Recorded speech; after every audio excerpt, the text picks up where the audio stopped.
More traffic on the roads and more calls for safety after a deadly crash on a crowded West Columbus road. This week in Boomtown, the city reveals new plans to make this area safer. Plus, tech moves faster in Ohio. That's the message Jobs Ohio wanted the world to see at this year's Consumer Electronics Show. We'll hear more on how the Buckeye State took center stage at CES. And as growth drives up electricity demands, people in Central Ohio are watching their utility bills closely. Now, AEP Ohio says recent changes could save you money, but the Ohio Consumers Council disagrees. Well, we think it's a misleading announcement because consumers, it has been billed as consumers seeing a rate decrease, seeing their bills decrease, when in fact consumers' bills will increase when you consider the added rider charges that AEP is not addressing. This week, we break down the battle and what this could mean for customers as the demand for power increases. Central Ohio is certainly booming. We all see it and we all can feel it. So here's what we uncovered this week in Boomtown.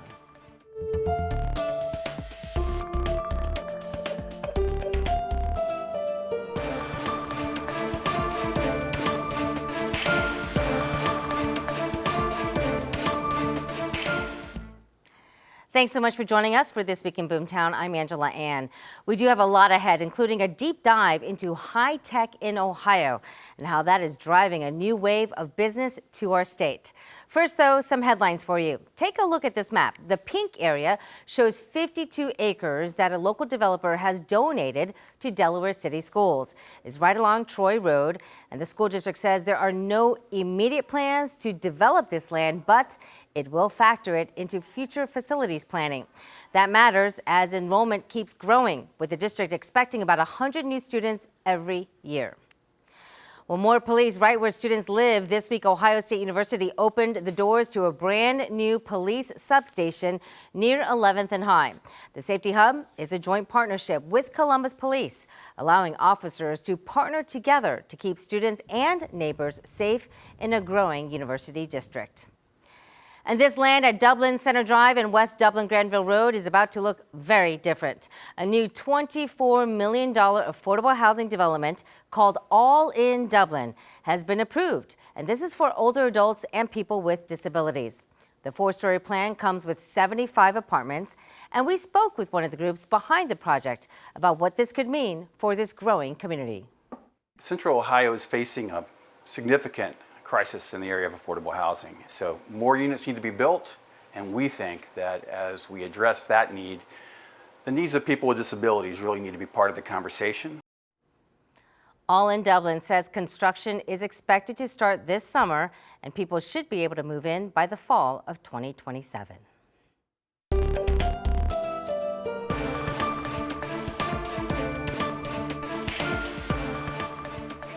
Well, as populations shift throughout Central Ohio, the Polaris Parkway corridor in Westerville continues to grow. This week, City Council there signed off on another new development for the area. So take a look at this image. It shows you plans for 220,000 square feet of office and retail space right at the corner of Polaris Parkway and Worthington Road. The project is called Westar, and it could bring a new Aldi, a brewery, and more than 1,000 new parking areas. Some people told us they're excited about what's coming, while others say they worry about the additional traffic. And I think it's not a bad thing personally. Yeah. I think more economic development we have, the better. I was concerned with the IKEA coming in here, and during Christmas and time, Polaris is completely packed. You can't go anywhere during Christmas time. Even the side roads and everything are every hour it was packed. Well, the Westerville Council says it hopes the new development will blend retail convenience with walkable spaces as that area grows. Over in Upper Arlington now, the city is looking to improve one of the area's busiest intersections. We're talking about the Kingsdale 5 Points intersection where Fishinger and Tremont Roads meet with Northwest Boulevard. Now, the city will be asking for public input as it lays out a new design to help make traffic flow better and improve safety. A little further away, the city of Columbus this week telling 10 TV their Division of Traffic Management will take a closer look at an intersection to address safety concerns as that area grows. I won't turn out at that intersection during the day just because that road's so busy.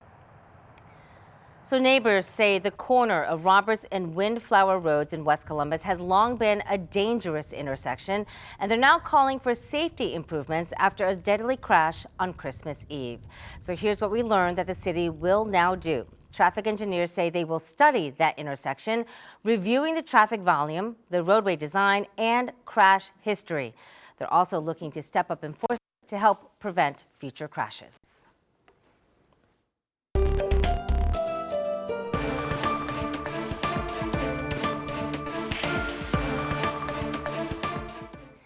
From a fourth water treatment plant in Columbus to a natural gas-fired power plant in New Albany, communities in Central Ohio are looking for ways to keep up as growth puts more strain on utilities. Well, now customers in Central Ohio who get their water and power from two utility companies could soon see rate changes. Aqua Ohio is one of them. The company is asking the Public Utilities Commission of Ohio to approve an increase that could raise the average Central Ohio customer's bill by about $25 a month for water and sewer. Now, it would be about half that for water only. We spoke with customers who say even the smallest of increases add up. We shouldn't have to choose between buying food and, I should be able to live comfortably. I go to work every day. My whole check shouldn't go to bills. I shouldn't have to have 2 or 3 jobs to get by. This week, the Office of the Ohio Consumers Council tells us that they have filed a challenge to this rate increase, and public hearings are scheduled for later this month. Now, the other company looking at rate changes is American Electric Power of Ohio. They announced a settlement agreement that they say will cut customers' electric bills by nearly $60 million overall. But a state agency that represents consumers say AEP's math doesn't add up. This week, 10 TV's Doug Petcash looks into the back and forth. AEP Ohio says the average customer will see their monthly bill go down by about $1.25. But the Ohio Consumers Council says bills will actually go up by about $30. I think they're too high. I think they've been too high. We've had a lot of outages. Many Ohioans are keeping close tabs on their electric bills. Andrew Rydell helps his mom pay hers. Yeah, it's pretty steep. I pay about close to $200 every month. Yeah. Ray Cantu added solar panels. Really just looking to save wherever we can, and people were going door to door. It was a good option for us. AEP Ohio announced a settlement agreement it says will decrease customers' bills by $1.22 a month for 18 months. In a statement, AEP Ohio President and Chief Operating Officer Mark Ryder said, in part, this settlement balances the need to invest in electric distribution infrastructure to provide reliable electricity with the need to keep electric rates as low as possible. But the Ohio Consumers Council says AEP used, quote, accounting gimmicks to come up with the decrease. And over on this side is what we think the real bill will look like. Agency Director Maureen Willis showed me the figures. The OCC produced this bar graph showing a more than $30 per month increase in bills when add-ons or riders are considered. Riders pay for tree trimming and line maintenance and improvements to electric distribution equipment such as poles, wires, and transformers. We think it's a misleading announcement because consumers, it has been billed as consumers seeing a rate decrease, seeing their bills decrease, when in fact consumers' bills will increase when you consider the added rider charges that AEP is not addressing. AEP Ohio denied our request for an interview but provided statements and information by email. The company says it strongly disagrees with the characterization that this settlement relies on accounting gimmicks or results in a hidden rate increase. AEP Ohio sent 10 TV this graph showing its calculations, including a rider rate decrease by moving from riders to base rates and for a required consumer credit for a decrease of that $1.22 per month. AEP says we can control the base rate customers pay for distribution because we are accountable for the cost of service. Ohio law prevents us from generating power to fix the imbalance between supply and demand for power, which is driving up costs. Meanwhile, Columbus Stand Up is gathering petition signatures to present to the Public Utilities Commission of Ohio, urging it to reject AEP's settlement agreement. PUCO has a mandate to balance interests and look out for the public's interests in these cases, and we think that they should reject AEP's request and the settlement because they will all increase electricity prices. The Public Utilities Commission of Ohio will have the final say. The PUCO will have a hearing on the settlement starting on January 21st. A spokesperson says it will last about 2 weeks. In Columbus, Doug Petcash, 10 TV News.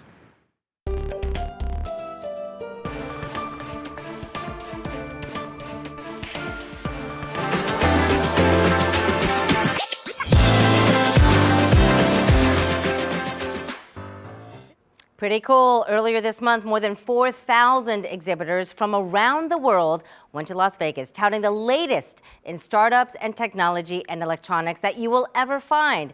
It is the place to be if you want to bring big business to your town. So it's no surprise that Ohio's private nonprofit economic development corporation, known as Jobs Ohio, made a big splash. I had the chance to chat with JP Nassif, president and CEO of Jobs Ohio, earlier this week. And it's very clear they went there with a mission and came back with more.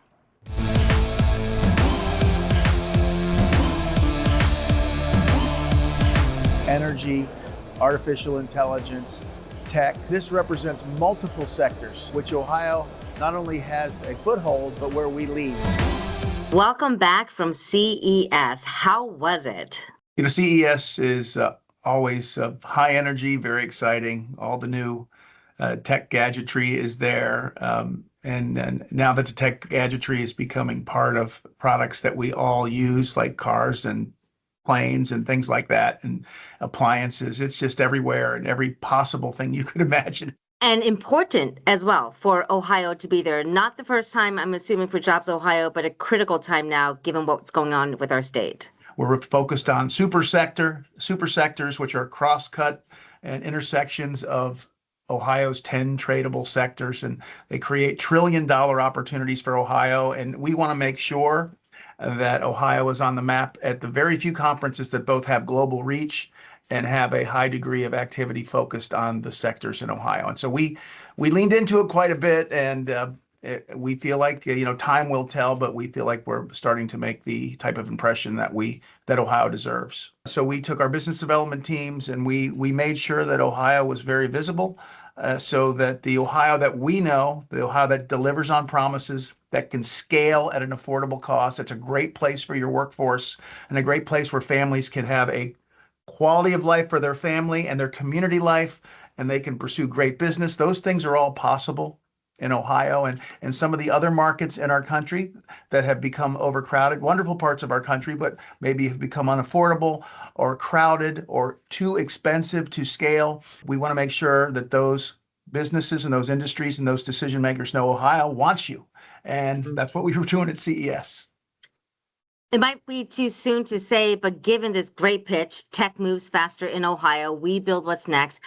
Any new companies, JP, that we pitched to that said, yep, I'm going to sign on the dotted line right now? That's one of the many advantages that the Jobs Ohio model has over other states is we can enter into these agreements, under non-disclosure. I can tell you that there were common themes regardless of the industry, whether it was automotive, the eVTOL, which is electric vehicle takeoff and landing aircraft, the air taxis, or energy or defense tech.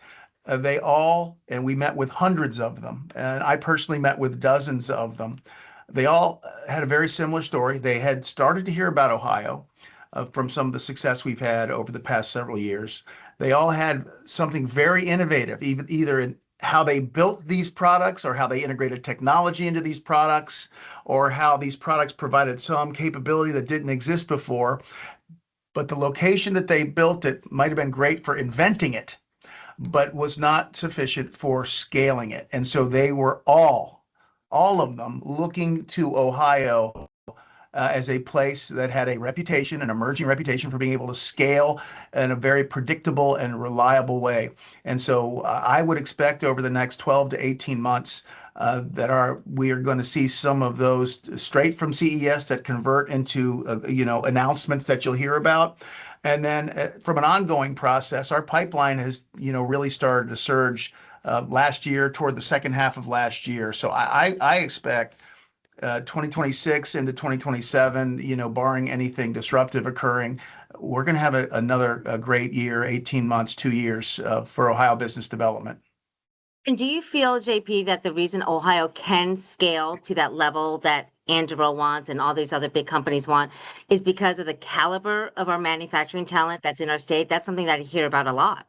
Well, it's a confluence of so many things, right? I mean, it is manufacturing, I think, at its heart. We build things, and building things is not easy. It's hard work, especially when you're building a complex, advanced products that require both electronics and mechanics, and it is a process. So, but Ohio knows how to do that. So I think the core, probably, if I had to pick one thing, it is the fact that we can build things, that we can manufacture, we can do it affordably. But it also is a combination of things. We have an affordable quality of life because the workers that are doing the building, they have families and they have aspirations. They would like to live somewhere where they can afford to live, afford to eat, and not only do that, but just have a very nice quality of life. You can do that in Ohio.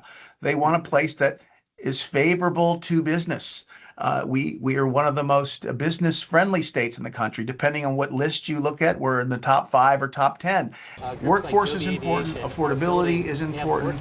Capabilities and skills are very important. And then there's this resilience part, this diversity of our economy, I think, which is also very interesting. We had a panel while we were there, an Ohio panel, that included multiple different industries. We had Joby Aviation, which builds electric taxis, they did talk about the workforce. Then we had Oklo, which makes modular nuclear reactors, advanced energy, that all of these industries are going to need energy. It's an enabling technology. But talking about how Ohio was the ideal place to build advanced energy and to operate advanced energy. And he talked about how having the workforce to help them do that was so important, and how Ohio's academic institutions are very adaptable and flexible to meet the needs of these different industries and customers. And it makes me feel like, given so much attention to the Buckeye State and how many good things are coming out of it, it allows Jobs Ohio to also be somewhat selective, would you say? Much more than we were 5 years ago or 10 years ago. You know, the more that I think we are able to establish that Ohio can deliver, the more that reputation gets out there, the better quality opportunities come our way. And I think that's what we're seeing now. So we do pick some of these global conferences that have a global reach, that also intersect with the industry sectors that are important to Ohio. And we go out and we try to leave a mark.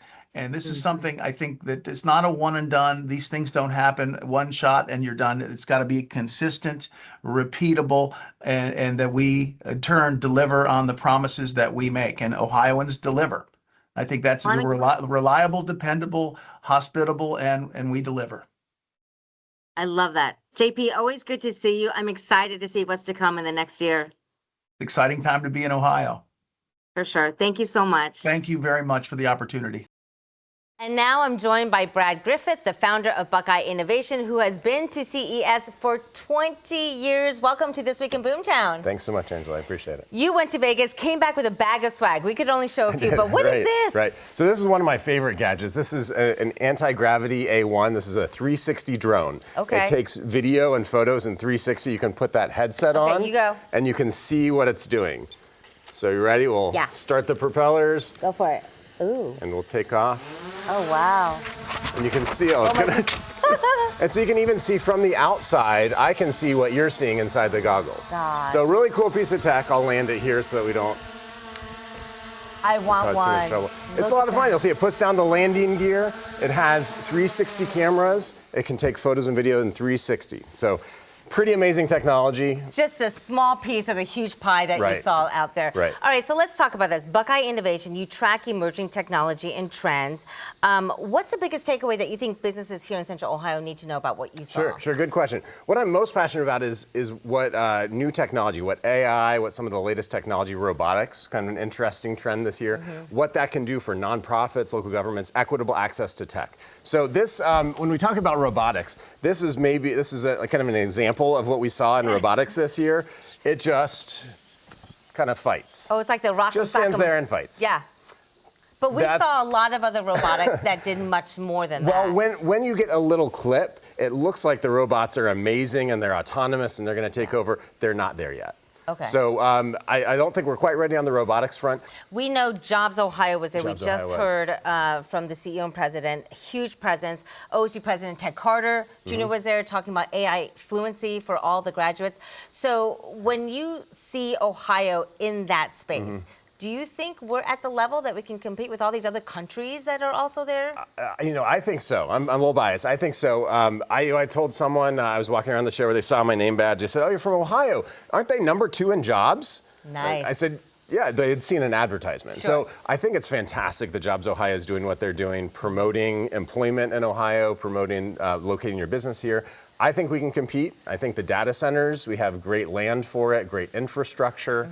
I really, and then Ohio State University, I'm biased there as well. I have 2 degrees from Ohio State. I think we've got the talent as well, and other great universities and community colleges. What is coming now? Like, what is emerging, say, tomorrow or in the next 6 months? Absolutely. So we're running a fun program at the Columbus Chamber annual meeting next week. Yes. That uses NFC tags. It uses little digital key tags. We're calling them a digital connection card. Yeah. Do you have a digital business card yet? I do have one, but I lost it. Very good. Okay, well, I'll give you another one. So we're giving them out next week at the Columbus Chamber annual meeting. All right. But this was an example. This is a photo of my wife and me from one of our vacations. And this printed out of a kiosk. It was a vending machine, and you can actually feel it. It's kind of 3D embossed. Oh, I like that. It's kind of a neat thing. It has an NFC chip in it. So the NFC technology, that's what powers Tap to Pay. It also can open up a website on your phone. A lot of cool things you can do with it. This is just a unique aspect. So I can give this to my wife and say, Abby, whenever you want to hear hear a unique thing, a unique memory, tap this to your phone. And I've built a website that can show her. It shows us photos from our past and little messages.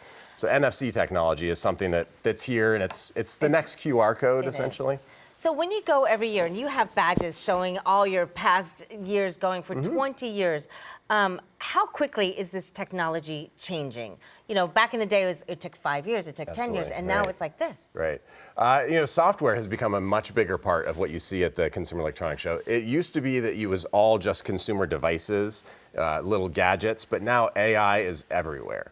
And that is changing so fast. Software can change even faster than hardware can. So this is the exciting part of my job, is I get to figure out how do we learn about technology, bring this back and say, you know what, someone who will never get a chance, maybe who's never taken a flight, put these goggles on and I'm going to fly it around their neighborhood. And they can see from a bird's eye. It's just amazing the access this can provide.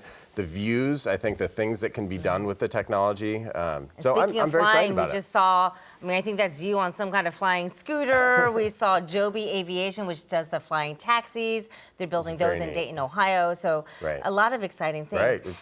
And accessibility. Your job for Buckeye Innovation is to make sure everyone has a seat at the table. Absolutely, absolutely. So going to CES, understand what technology is now available to consumers, things that I can bring home. These glasses, I wear my glasses around everywhere. They're not prescription glasses. It's because I have a display in them. I can tap my fingers together, and this neural band on my wrist controls the display in my glasses. And I can navigate just swiping with my fingers. I can even write a text message by putting my hand on the table and writing with my fingers in the shape of the letters, and it writes a text message out. I got another fun gadget that's another neural band.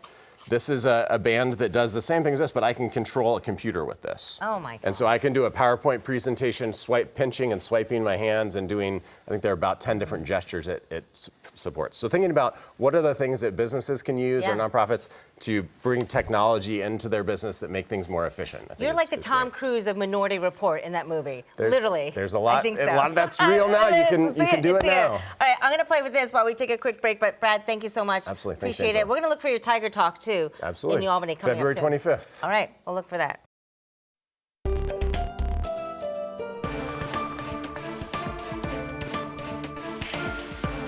That was so much fun. Now, as we wrap up this episode of This Week in Boomtown, just look at this, a brand new marquee at the historic Garden Theater in the Short North. This venue first opened on High Street back in 1920 in North Columbus. It was for vaudeville and film. Well, now, more than a century later, it is still thriving as a professional regional theater company. Love that light up, Short North Stage. Beautiful to see how places are really being revitalized as areas around them grow and expand. And our Boomtown series takes a look at all things related to growth. If you have questions, about the growth around you. We do want to hear from you. Simply text us 614-460-3345. If you're watching us on YouTube, be sure to like and subscribe. You can always drop your question right there in the comment section as well. Well, thank you so much for watching This Week in Boomtown. I'm Angela Ann. We'll see you again next week.